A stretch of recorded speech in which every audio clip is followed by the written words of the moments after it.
buenos días, hermanos. Les saludo en el nombre del Señor en un nuevo día, compartiendo con todos y cada uno de ustedes un café con raíces, con aroma a Torah. Les quiero invitar a que podamos reflexionar en una nueva aliyá de esta parashá número 11, a la cual ha sido denominada o significa y se acercó. La aliyá del día de hoy está en Génesis 44, 31 al 45, 7.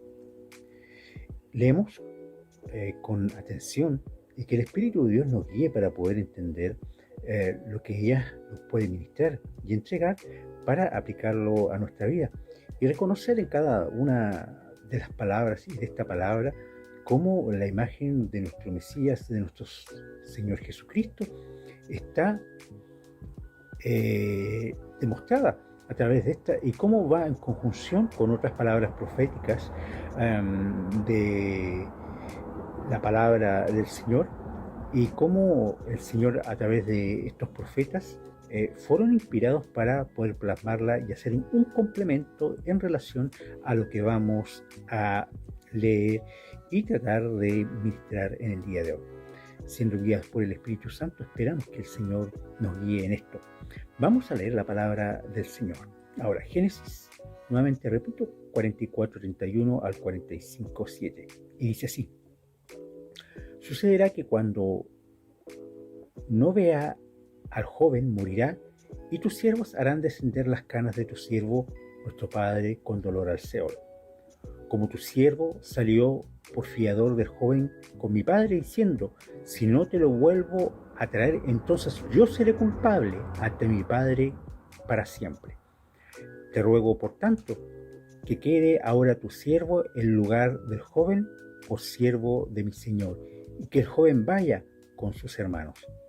Porque, ¿cómo volveré yo a mi padre sin el joven? No podré, por no ver el mal que sobrevendrá a mi padre. No podía ya José contenerse delante de todos los que estaban al lado suyo, y clamó: haced salir de mi presencia a todos. Y no quedó nadie con él, al darse a conocer José a sus hermanos. Entonces se dio a llorar a gritos, y lo oyeron los egipcios. Le dio también la casa de Faraón. Y dijo José a sus hermanos: yo soy José, ¿vive aún mi padre? Y sus hermanos no pudieron responder, porque estaban turbados delante de él. Entonces dijo José a sus hermanos: acercaos ahora a mí. Y ellos se acercaron, y él dijo: yo soy José, vuestro hermano, al que vendisteis para Egipto. Ahora, pues, no entristezcáis, ni os pese de haberme vendido acá, porque para preservación de vida me envió Dios delante de vosotros. Pues ya ha habido 2 años de hambre en medio de la tierra, y aún quedan 5 años, en los cuales ni habrá arada ni siega. Y Dios me envió delante de vosotros para preservaros posteridad sobre la tierra y para daros vida por medio de gran liberación. Esta palabra que hemos leído en el día de hoy y que estamos leyendo, y la cual se nos invita a reflexionar, está en el contexto de que José, como gobernador de Egipto, y en el trato que Dios ha dado a su vida, y bajo la cual esta soberanía de nuestro Dios está provocando y quiere provocar un encuentro entre José y sus hermanos, determinará la vida de José, de su familia, de sus hermanos, pero también de un pueblo. Y también nos va a mostrar a cada uno de nosotros el plan perfecto que nuestro amado Padre Celestial tiene con un pueblo para bendición de todos los hombres. Debemos recordar que el plan y la soberanía de nuestro Dios está por sobre los objetivos de un hombre, o por sobre lo que Dios quiere hacer solamente con un hombre. El plan de Dios es un plan global, perfecto, amplio, en la cual cada uno de nosotros tenemos nuestra parte. Y así José tuvo su parte, en la cual hay expresiones en las cuales nosotros debemos poner atención. Debemos entender que cuando se habla, por ejemplo, acerca de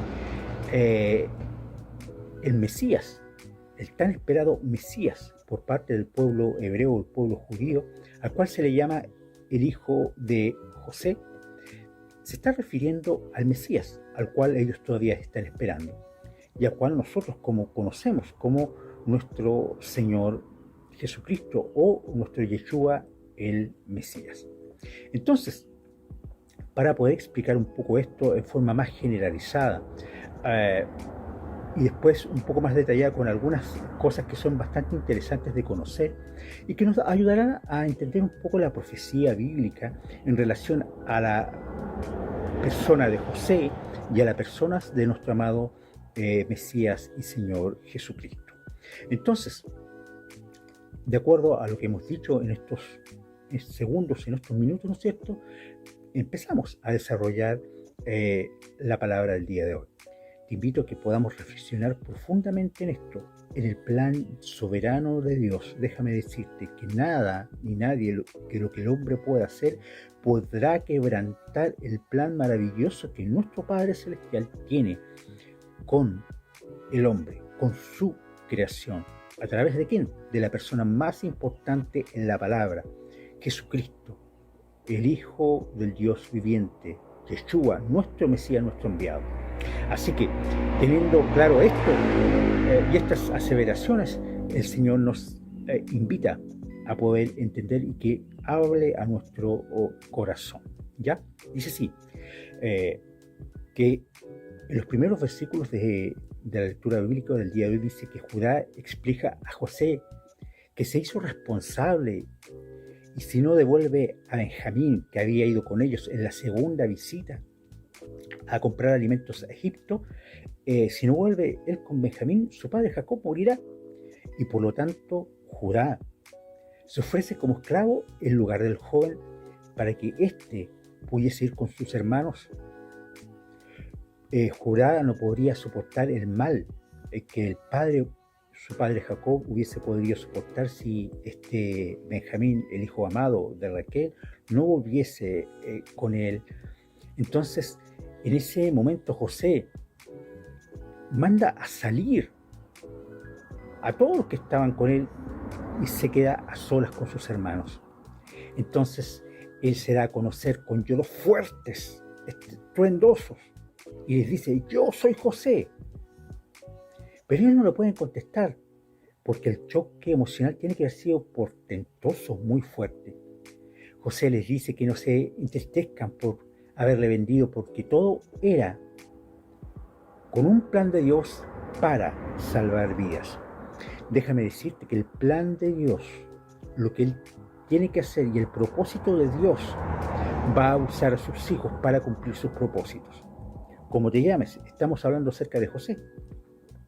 Pero el Señor tiene un plan contigo también. Y Él quiere cumplir los propósitos. Y Él quiere que tú y yo seamos parte de ese plan y de lo que Él quiere hacer en medio de estos tiempos en los cuales el Señor nos permite vivir. Han pasado ya 2 años de hambre. Todavía quedan 5, ¿no es cierto?, sin poder sembrar y cosechar. Y aquí hay una gran aseveración y una claridad de mente, de corazón y de espíritu de José súper potente. Dice: Dios me envió delante de vosotros para preservaros un remanente en la tierra y para guardaros con vida mediante una gran liberación. José era un hombre lleno de sabiduría, y en el trato y en el proceso que Dios le hizo vivir, él pudo adquirir sabiduría para poder entender los tiempos, para poder entender el propósito de lo que Dios estaba haciendo y Él quería hacer y establecer. Entonces, no solamente para bendición personal, sino para bendición de sus hermanos, de su padre y también de su familia, y más adelante de un pueblo. Así se empieza a cumplir la promesa, y el Señor ahora me trae a la memoria, ¿se acuerdan cuando le habla a Abraham que el pueblo volverá a Egipto y serán esclavos 400 años. Entonces aquí se empieza a cumplir aquella profecía. En el desarrollo del tema y de la palabra del día de hoy, versículo a versículo trataremos de ir desligando, ¿no es cierto?, y uniéndolo a las profecías que amarran la persona de José con la persona de nuestro amado Mesías y Señor Yeshua. Entonces, en el 44:32 dice así: porque yo, tu siervo, me hice responsable del muchacho con mi padre, diciendo, si no te lo traigo, que lleve yo la culpa delante de mi padre para siempre. Este es Judá. Se puso como fiador. Y este fiador, que estaba dispuesto a entregar su vida por causa de su hermano y dispuesto a sufrir en lugar de su hermano Benjamín. Vemos a Judá que, como nuestro Mesías, como nuestro Maestro, nuestro Señor Yeshua, de una manera profética expresa con su actitud lo que el Mesías va a hacer en su primera venida. Estaba dispuesto a llevar la culpa para siempre para salvar a su hermano. Como Juan vio al Cordero en el cielo, lo vio como inmolado. Entonces, en Apocalipsis 5:6 dice así: sin embargo, la novia del Mesías estará sin mancha, ni arruga, ni cosa semejante. Podemos ver en la actitud de Judá cómo él ha tomado y tiene una actitud diferente en relación a cómo él la tuvo con José, en relación a Benjamín, su hermano. En Efesios 5:27 dice: el Mesías se ha hecho responsable de los hombres y él todavía lleva en su cuerpo las marcas de las consecuencias del pecado de la humanidad. Entonces, vemos también cómo la historia de José y la persona de nuestro Mesías se va entrelazando y nos abre puertas, y nos está hablando ya desde el Antiguo Testamento, como lo conocemos, ¿no es cierto?, de esta sombra profética y del rol que cumplirá nuestro Mesías en favor de la humanidad, y cómo él cumplirá su plan y hará todo lo que el Padre quiere que él haga y cumpla para que su plan soberano sea hecho en medio de los hombres y en medio de la humanidad, como está escrito en Juan 20:25-28, y dice así: entonces los otros discípulos le decían, hemos visto al Señor, pero él les dijo, si no veo en sus manos la señal de los clavos y meto el dedo en el lugar de los clavos y pongo la mano en su costado, no creeré. 8 días después, sus discípulos estaban otra vez dentro y Tomás con ellos, y estando las puertas cerradas, nuestro Señor Yeshua viene y se puso en medio de ellos y dijo a Tomás, los saludó, le dijo Shalom, y le dice a Tomás, acércate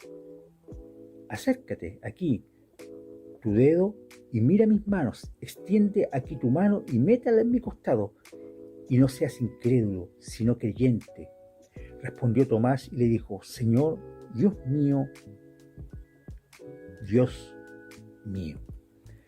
Entonces, ¿cómo podemos ver cómo esta sombra profética que es la vida de José se vuelve a repetir en una realidad y ya se cumple en la persona del Señor y de nuestro Mesías? Y en relación con el contexto y el relato en el cual está Tomás. En el 44:33 dice así, ahora pues te ruego que quede tu siervo como esclavo de mi Señor, en lugar del muchacho, y que el muchacho suba con sus hermanos. Déjame decirte, y esto ya se ha repetido varias veces en medio de las parachadas y de las aleyadas anteriores, ¿no es cierto?, que muchas de las cosas que están escritas en el Antiguo Testamento es sombra de lo que va a ocurrir y de lo que está ocurriendo ya desde la venida del Señor, nuestro Mesías, Yeshua. Entonces, ahora se está haciendo realidad lo que había sido profetizado. ¿Qué significa ser fiador? Llevar la responsabilidad hasta la última consecuencia. Déjame decirte que Judá, con su arrepentimiento, está haciendo lo que nuestro Señor hizo, llevar la responsabilidad hasta la última consecuencia. Este Judá, siendo fiel a la promesa de su padre, ahora ha mostrado no solamente arrepentimiento, sino que está dispuesto a hacer rectificación por lo que hizo con su hermano José. Es súper importante que podamos entender que un verdadero arrepentimiento no solamente tocará nuestras emociones, sino que nuestras actitudes y nuestra forma de hacer las cosas. Entonces, en lugar de este Judá, que le había hecho una promesa a su padre Jacob, que cuidaría de Benjamín, su hijo menor, a la cual su padre amaba, cuando José escuchó estas expresiones de Judá, realmente entendió que Judá se había arrepentido. La palabra nos enseña que un verdadero arrepentimiento nos pondrá en una disposición de rectificar los errores cometidos y en lo posible de retribuir el daño. Cuando le hemos hecho mal a alguna persona, el verdadero arrepentimiento tiene un verdadero deseo de rectificación, como ya les he dicho. ¿Y cómo lo podemos aplicar? Y lo podemos ver en el Nuevo Testamento en el día de hoy. Esto lo podemos ver en Lucas 19, 8 y 9, y dice así. ¿Se acuerdan de Zaqueo? La historia de Zaqueo nos cuenta una gran verdad bíblica en la cual nosotros debemos poner atención. Pongamos atención a la palabra arrepentimiento. Arrepentimiento es rectificación. Dice así: y Zaqueo, puesto en pie, dijo al Señor: He aquí, Señor, la mitad de mis bienes daré a los pobres, y si en algo he defraudado a alguno, se lo restituiré cuadruplicado. Y Yeshua le dijo: Hoy ha venido la salvación a esta casa, ya que él también es hijo de Abraham. Entonces, el verdadero arrepentimiento de un hijo de Dios que quiere hacer la voluntad del Padre, así como la actitud que tuvo Judá delante de José, entonces tendrá esta rectificación, tendrá una profunda y muy profunda realidad ligada a una actitud y a un cambio de mentalidad y de comportamiento. La salvación había venido a la casa de Zaqueo. Hubo evidencias claras de arrepentimiento de su pecado. Debemos entender y comprender, hermanos, que el arrepentimiento es esencial para cultivar una relación con nuestro Señor que realmente hable de nuestra sinceridad. Lo vemos en la vida de Judá. Ya él no quería defraudar a su padre. Él no dejará a su hermano que sea esclavo en Egipto, que Benjamín sea esclavo, no lo dejará. Lo hizo una vez, pero esta vez, ¿no es cierto?, no lo haría. Había un arrepentimiento profundo en su corazón, su mentalidad había cambiado con el tiempo y no volvería a cometer los mismos errores. Cuando Judá muestra arrepentimiento por haber vendido a su hermano, José será a conocer. ¿Por qué? Porque José entiende que en él, como en sus hermanos, ha habido arrepentimiento. En el 45:1 dice así: José no pudo ya contenerse delante de todos los que estaban junto a él y exclamó: haced salir a todos de mi lado. Y no había nadie cuando José se dio a conocer a sus hermanos.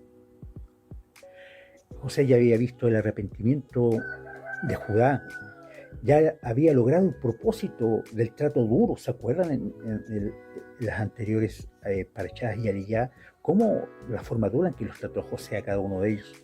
En ese momento José ya no necesita tratarles con más dureza. Ahora se da a conocer, abre su corazón, pero en privado a sus hermanos él se revela.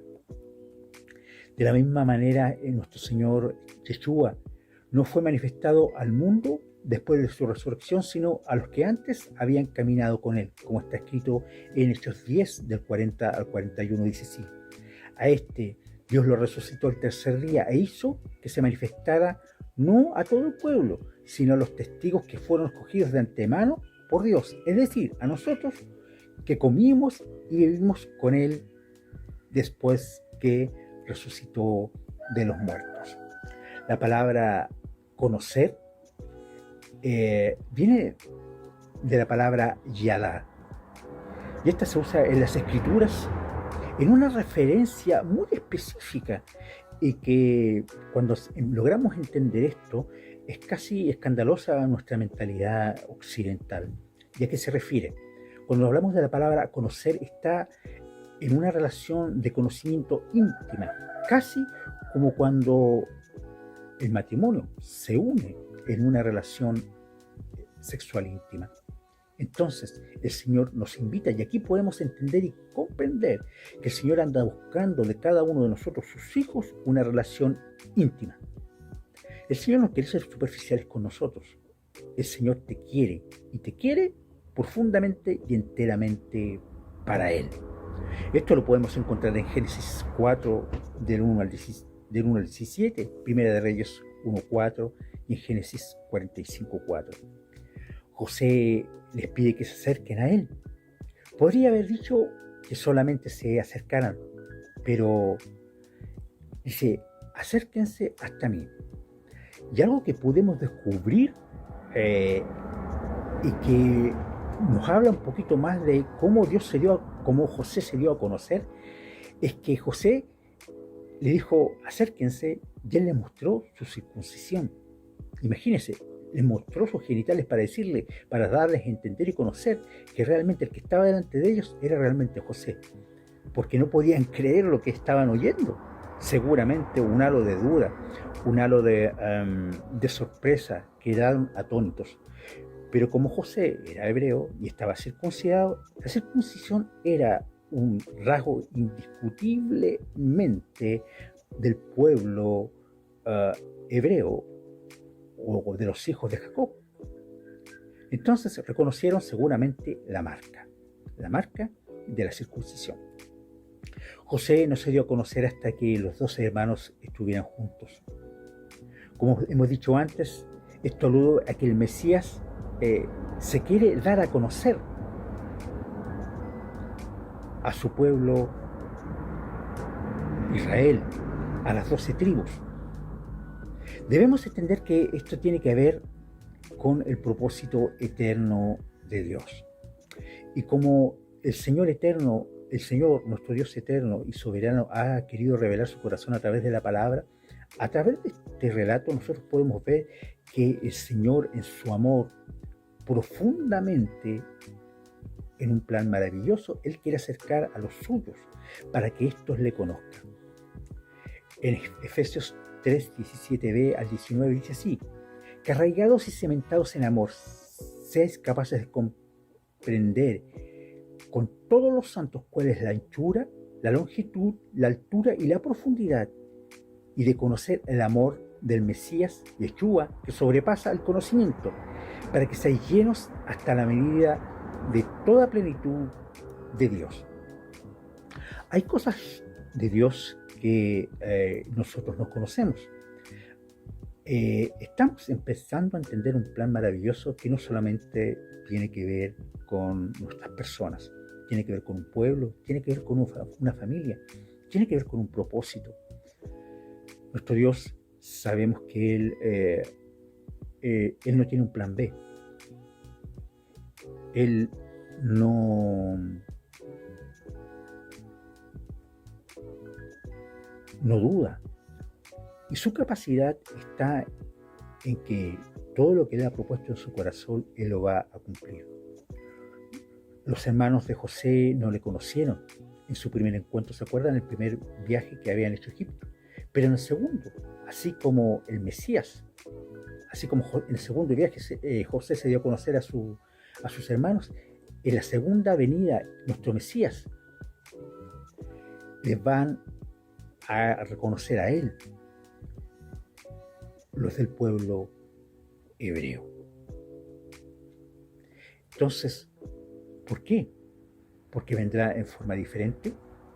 ¿Por qué? Porque vendrá de una forma en que será indudable quién es Él. Y nuestro Señor Yeshua Él se dará a conocer verdaderamente, como está en las Escrituras. Sus pruebas serán indudablemente, no podrán ser contrarrestadas por ninguna mentalidad, por ningún argumento, por ninguna interpretación de la palabra. No tendrá ningún argumento hombre, nación, religión para poner en duda. Él hará lo que tiene que hacer y se manifestará de acuerdo a su corazón. Y no había nadie con él cuando José se dio a conocer a sus hermanos. Estaba en intimidad con sus hermanos. De la misma manera, el Mesías se está dando a conocer de una manera muy íntima con los que son descendientes del pueblo de Israel.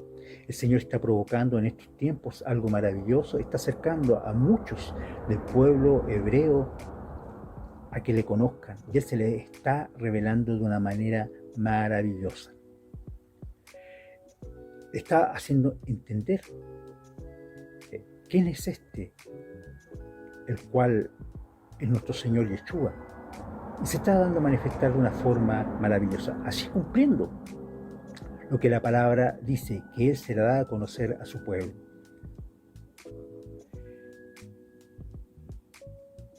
Judá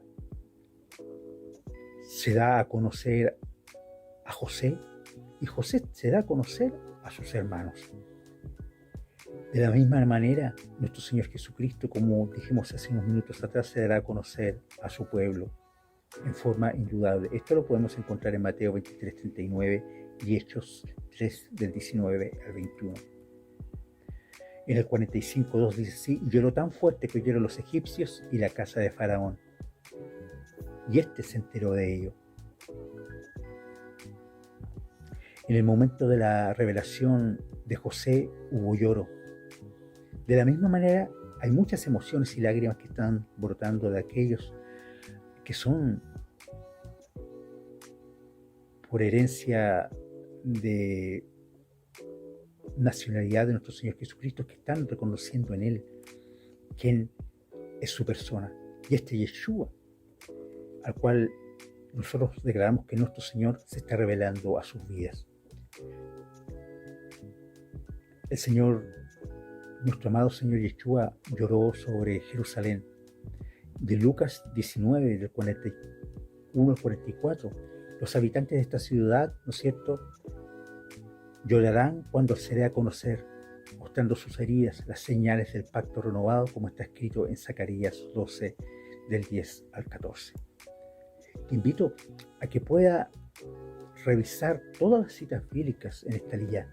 Y dice así, en Zacarías 12, del 10 al 14: y derramaré sobre la casa de David y sobre los habitantes de Jerusalén el espíritu de gracia y de súplica, y me mirarán a mí, a quien han traspasado, y se lamentarán por él, como quien se lamenta por un hijo único, y llorarán por él, como se llora por un primogénito.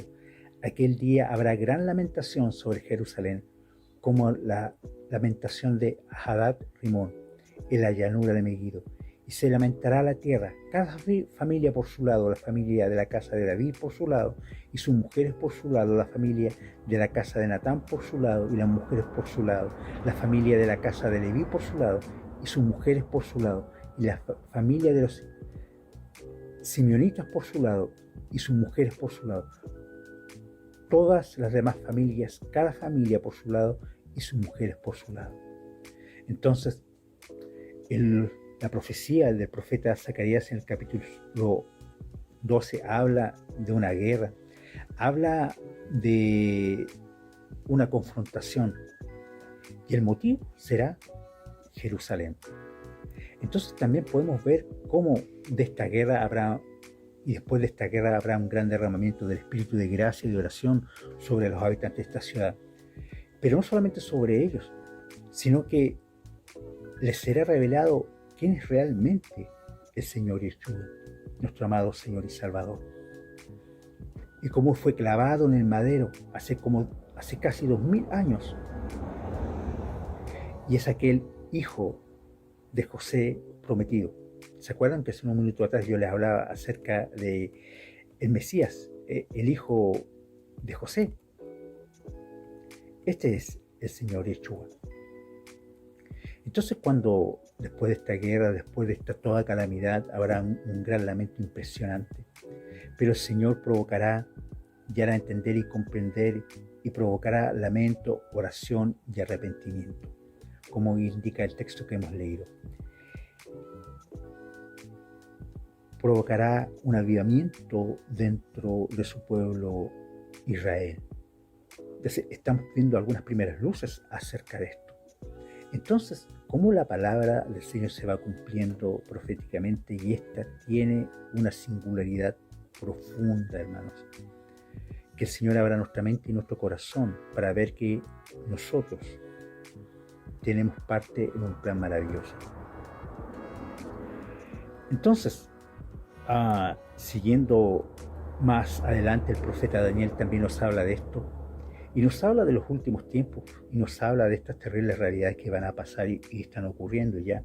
El profeta Daniel en el capítulo 9, versículo 26 al 27 dice así: hasta el fin habrá guerra, las desolaciones estarán determinadas, y él hará un pacto firme con muchos por una semana de años, pero la mitad de la semana pondrá fin al sacrificio y a la ofrenda de cereal.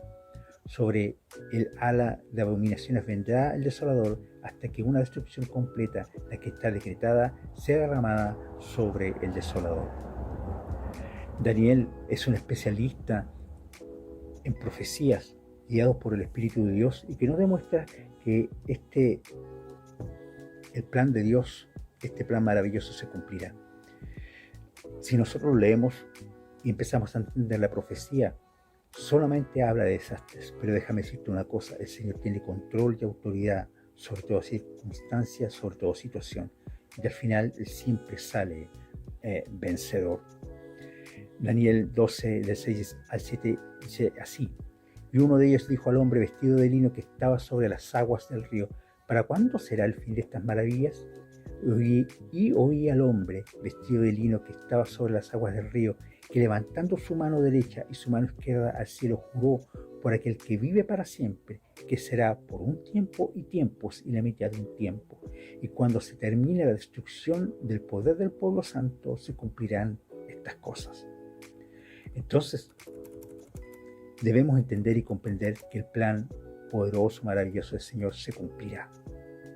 Te invito a que podamos reflexionar en todo lo que el Señor nos está hablando en el día de hoy. Como nosotros lo podemos ver en el versículo 45:3. José dijo a sus hermanos: yo soy José, ¿vive todavía mi padre? Por eso sus hermanos no podían contestar, porque estaban atónitos delante de él. José se revela a sus hermanos, y así el Señor Jesucristo también se revelará a su pueblo. Él quiere hacerlo, Él lo provocará. Pero para que ocurra esto, se tienen que acercar los tiempos, se tiene que cumplir lo que está escrito, y en la soberanía de Dios Él provocará y dará a entender a los suyos quién es Él. El Señor ya está empezando a provocar cosas. El Señor ya está convirtiendo de su pueblo, Israel, y muchos están reconociendo quién es el Mesías, el cual fue enviado, y no le reconocieron, pero ahora le están reconociendo. Dice: ahora pues no os entristezcáis, ni os pese el haberme vendido aquí. Para preservar vidas me envió Dios delante de vosotros. El Mesías fue enviado a los gentiles para salvar vidas, según está escrito en Hechos 28:28. Sabed por tanto que esta salvación de Dios ha sido enviada a los gentiles. Ellos sí oirán. Bendito sea el Señor, porque nosotros estamos dentro de su plan, tú y yo. Que si bien de sangre no somos del pueblo hebreo, no somos israelitas, pero el Señor nos tenía a nosotros dentro de sus planes. En Romanos 11:11 dice así: sabed por tanto que esta salvación de Dios ha sido enviada a los gentiles, ellos oirán. Entonces, el Señor tiene un plan, y nosotros somos parte ese plan. En medio de un mundo de tanta tragedia, en un mundo de tanta incertidumbre, nosotros debemos entender y comprender algo. En la mano del Señor, de sus planes, de su soberanía, nosotros estamos seguros. El Señor no nos dejará. El Señor no te dejará. Te invito a que podamos reflexionar en esta palabra, cómo el Señor, en medio de todo lo que estamos viviendo y en las futuras circunstancias difíciles a las cuales está profetizado el pueblo de Dios va a vivir, dentro de lo cual estamos cada uno de nosotros, su sobrenaturalidad estará sobre nosotros. Te invito a que podamos pensar en esta palabra y que podamos disfrutar nuevamente de un café con raíces, con aroma a Torah. Yo sé que es mucha información, pero debemos esta información hacerle parte de nuestra vida, meditar en ella, tener y tomar las actitudes de José, de Judá, y creer en las promesas de nuestro amado Padre y de su plan maravilloso y de su soberanía, en el cual cada uno de nosotros, sus hijos, estamos involucrados. Te llamo y te invito a meditar en esto. El Señor les bendice con un café con raíces, con aroma a Torah. Somos benditos.